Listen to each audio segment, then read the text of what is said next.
تعلیم پنجاب نے سرکاری اسکولوں میں داخلہ مہم میں تعاون نہ کرنے والی اسکول کونسلز کو نئے سرے سے بنانے کی ہدایت کر دی گئی۔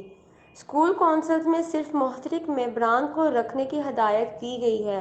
تاکہ زیادہ سے زیادہ بچوں کو اسکول داخل کیا جائے۔ پنجاب حکومت نے سی ای اوز ایجوکیشن کو داخلہ مہم مزید فعال بنانے کے لیے حکم نامہ جاری کر دیا۔ محکمہ تعلیم پنجاب نے سرکاری اسکولوں میں یکم فروری سے شروع کی گئی داخلہ مہم کو مزید فعال بنانے کے لیے نیا حکم نامہ جاری کر دیا، جس میں سی ای اوز ایجوکیشن کو داخلہ مہم کی مانیٹرنگ کے ساتھ ساتھ اسکول کونسلز کی کارکردگی کا جائزہ لینے کی ہدایت کی گئی ہے۔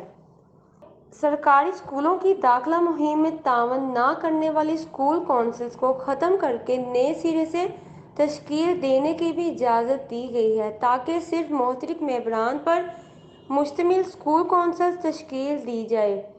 جو اسکولوں میں زیادہ سے زیادہ بچوں کو لانے میں مددگار ثابت ہوں۔ سی ای اوز ایجوکیشن کو داخلہ مہم کے پہلے مرحلے میں اپریل تک زیادہ سے زیادہ بچوں کو داخل کرنے کے لیے اسکول سطح پر نئے ٹارگٹ دینے کی بھی ہدایت کی گئی ہے۔